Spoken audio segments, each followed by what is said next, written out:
Ever wish you could know more about your favorite YouTuber or member of the community? That's why we're here. 15 questions, 15 answers, and a speed round. Welcome to the Shonen 15. I'm HG from Shonen Games, and this is Shonen 15. Today we're going to be talking to YonkouProductions and asking him a few questions. So to do that, I'd like to welcome Big News himself. How's it going, Yonko? Hey, big news indeed. I'm here. So just so you know how things are going to go, we've got 15 questions for you, and we hope you have 15 answers for us. The goal of this is to get people to know you a little better, and we'll even have some fun during the speed round once we're done with all the major, questioning and whatnot. So I have one question for you. Sure. Are you ready? I am. Let's go. First question. What was life like for you before you were Yonko Productions? Like, growing up, what was some of the stuff that you had to deal with, and what were some of the challenges that you faced? Wow. Getting right into it, are we? Yeah. I was just I was just a regular person. I was just out here, me going to high school, going primary, and I had a little bit of an interest in anime and manga. Started from when I was a kid, Ended up finishing high school. I'm like, yo, I want to share this passion. And then I started, I was like, all right, what do I do? And then I ended up, making a YouTube channel, which led me to go to Reddit, which led me to make a Twitter, which led me to this crazy path. What's the first thing about you that people get wrong? And by that, I mean, what's the one thing that people automatically assume about you? Wow. That's a hard one. I guess instantly, what do they get wrong? I think sometimes what I do notice is they end up spelling Yonko Productions wrong, but I can't. Yeah, I can't blame them for that. So, but something that does recur is, people dropping their U's or whatever, the O's, and just mixing up, how Yonko Productions is spelled. But I'm cool with that. As far as the internet goes, what's your background as far as how you started doing what you do now? What's the actual process from going from being a child who just kind of is born and around and stuff to being the source for scans and posting all the stuff that you do weekly? How what's that process like? Basically, to be honest, it was just a bit of luck, a bit of opportunity, and yeah, that's what I can put it down to. I've never had a feeling of superiority or arrogance about that. Mm-hmm. I mean, it just ended up happening the way it did, and by that I mean that's a tough question. I think more of what I'm looking for is what was that first moment for you where you started posting news or you picked up a microphone for the first time? What was that like for you, and what led to making that decision? You know what I mean? What was that moment where you were like, I am Big News Yonko now. That's what I'm doing. To me, it was just, all right, let me share. I really like this. I have a passion for it. Mm-hmm. It was always about the passion first. It was never about trying to find a sort of fame or trying to find some sort of notoriety within the community. It was just me going out there saying, okay, I like this stuff, and there's not many people covering it, so let me try, just give it a shot. Let me see what people like and what people are interested in, and people really ended up liking it. You know what I mean? Yeah. So that's basically what ended up happening, and then I ended up just running with it to the point where I'm like, all right, let me just post the news. I mean, to be honest, it's not even about the clout, and I for me, it was always just the genuine love for what I talk about. The whole reason why I got up and started a YouTube channel. And back in the day, I did reviews, of the manga that I liked, and I went on Reddit specifically because there was discussions by like-minded fans, and that's always what it's always been about. It was about, all right, how do I share my passion and my perspective with the fans that exist? Because once you end up, leaving high school and end up, not being in the same circle of friends that you used to have from back in the day, you try to find something new to, that's basically what it was for me, trying to find something new to replace that. And then it just ended up being something bigger than that, I guess. You recently started dropping videos where you've been giving people just tons of info about the manga industry and its roots. What made you want to do those videos? I mean, that was purely because I was learning a lot as well. Mm-hmm. So myself, first and foremost, it's always about, all right, I want to learn. I want to know what the industry is like, and I want to know what these authors are going through and the magazines in general, the publishers. I'm trying to like learn as much as I can.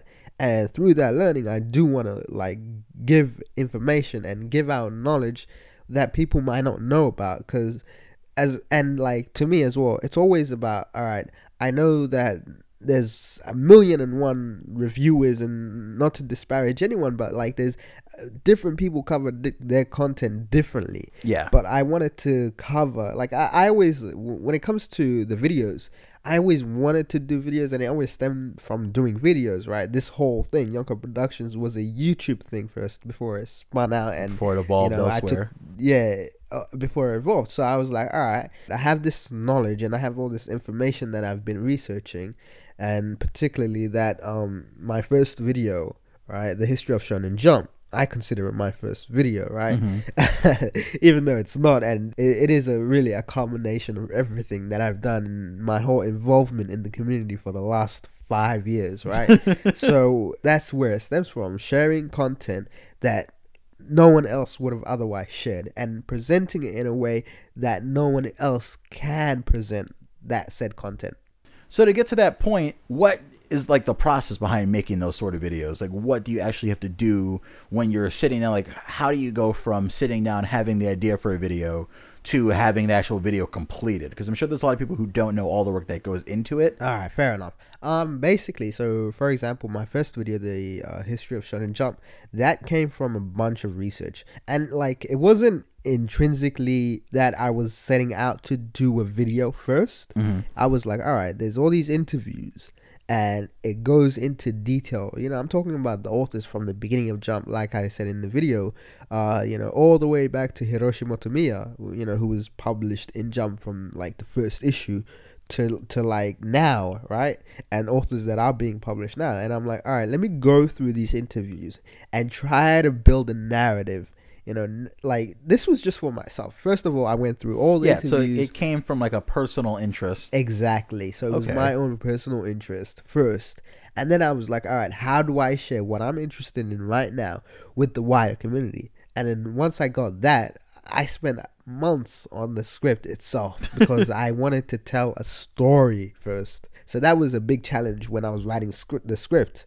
And then beyond that, I want to say I spent about 2 months or a month, you know, working on the script on and off, you know, just that video. From the recording process to editing it, and, you know, and once you have it edited, you can basically release your video, right? But that entire process from recording to release was about 2 weeks by itself. If you had to say something right now to get people to watch your Manga Rankings Explained video or your History of Shonen Jump video, what would you say?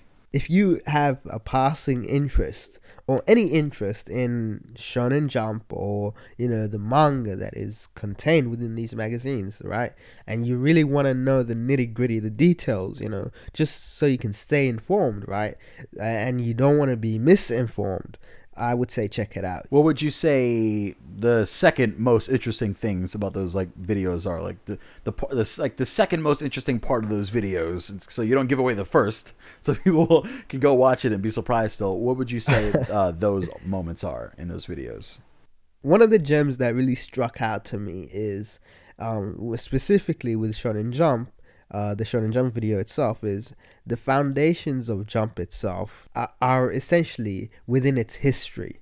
And if you really want to understand the magazine, you really have to understand where it stems from and how it came into prominence, into being known as the greatest manga magazine out there. You know, no bias or anything, but like once you have that, you know, knowledge, it can really help with your perspective on things, and you can really begin to look at the entire platform, you know, just manga publishing in general, and gauge where each publisher is at and where each magazine is at, and, you know, the differences that make something a hit and something a bust, for example. What's your mindset behind just working on the internet, period? You know, can you maybe give insight on the struggles and the difficulties of like behind doing what you do? My presence in the community is that of a custodian. I'm here, and I will, you know, I'm here and I do provide information for the community. But before me, there was someone else, and someone else had that role, and they provided the community with information. And after a certain point in time, there will be someone else to replace me. So with that in mind, like, it's never been about the ego. I just want to push it as far as I can and see where it takes me. And like, for me, it's just about sharing my passion for what I cover. And if I don't have a passion for it, I won't be around. That's simple as what it is. You've made it to kind of like a good point of status on Twitter. You're already growing on YouTube. It seems like you got like your clout on lock, and every day you gain more and more. So what's the coolest thing that you've been able to do because of your hard work and internet clout? Is there a thing? Is there a thing? I think for me, the biggest thing that, you know, when I think about it, right, I would say that it's basically the people that I've met along the way. Okay. People who have, you know, shown an interest in my platform and my channel and all of that. That's the biggest thing that I've gained. All of you who go to my Twitter to check out what I post, who check out my YouTube channel, who you know, who come across me and become interested. That's the biggest thing, because if you look at it from any other perspective, I'm just putting in time for something that the average person would be crazy to do, because there is no financial gain, there is no, you know, there is no gain in this for a person, you know, without that passion. Yeah, it's of course. The passion that drives me. So what's something that you can't do yet because you're lacking in either, you know, internet fame or funds or whatever it is that you really want to do? That's an interesting question. I mean, for me, like, and this goes back to the previous questions, and so shout out to you for those questions, but I want to go to like a big convention type thing, like Anime Expo or New York Comic Con or something like that. And for me, like, that's a whole different country, that's a whole different logistics. Planning that out is crazy, but it's something that I want to do. Either that or also like Jump Festa. I was planning to go this year. So if anything, that's what I would say is, you know, aspiration wise, something that I would want to do that I can't do now is that. You know, and then, you know, just put out a tweet, be like, yo, I'm so and so, and I'm here, and if you see me wearing this shirt, come say hi to me. What's your favorite manga of all time? My favorite manga of all time. I'm the most invested in One Piece, so I'm gonna put One Piece at the top. You know, because all right, let me tell you this: if I'm invested in something and it's like literally taken 5 years of my life in interest, then I'm gonna have to rate it really high. So yeah, I'm a big fan of One Piece. What would you say to the haters who absolutely hate like One Piece, and why are they wrong for hating One Piece? I mean, it's personal taste at the end of the day. Like, if you don't like it, I understand. I mean, it is 800 and so chapters, nearly 900 chapters, and it's long, and its arc structure is a bit weird, and it's a bit slow at the start. You know, these are criticisms that people have had of One Piece, and I understand, you know, those criticisms. I'm not like a blind fanboy, right? But I would say that if you invest yourself into reading One Piece or watching One Piece, your investments are duly rewarded. You feel me? I see you post other things on your Twitter page from time to time, and a lot of the time it's hip-hop related. So what does hip-hop mean to you personally? Alright, so because I cover a lot of anime content and I cover a lot of manga and news and stuff, like, to me, it's like you almost burn yourself out when you have that much interest in something, right? Yeah. So, like, I've vented about this from time to time where I'm like, all right, I've covered this and people reacted a certain way, and I'm like, listen, this shit is a bit much. It's getting to me. Like, this was me in the beginning of the year, and I'm like, listen, I just need to, like, distract myself with other hobbies, because once you indulge yourself into a hobby to a certain point, yeah, you can't dive 100% into anything. You have to have your toe sticking out in something else. Exactly. And I was so invested in like anime and manga, I was like, yo, this is just getting to me. So then I'm like, all right, let me do something else. And then I went and checked out a bit of hip hop, you know, and I was always, you know, into it, but I never like spoke on other things on my platform, you know, on Twitter and stuff. I ended up, you know, having a lot more interests, and when things got really annoying on Twitter, I could just close that and move on to something else and distract myself a different way, you know. But I do still love the audience. But you know, Of course, sometimes some of yeah. y'all are pricks. Never underestimate the power of an anonymous Twitter user. No, Twitter users have more bars than any artist nowadays when they're trying to flame you. Who's your favorite artist and why?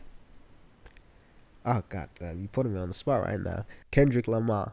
What's your favorite album or mixtape that dropped this year? This year, oh shit. It's a lot of projects dropped this year. There's a lot of cool projects that have dropped this year, and all right, some of my favorite projects that I keep going back to is Bryson Tiller's True to Self.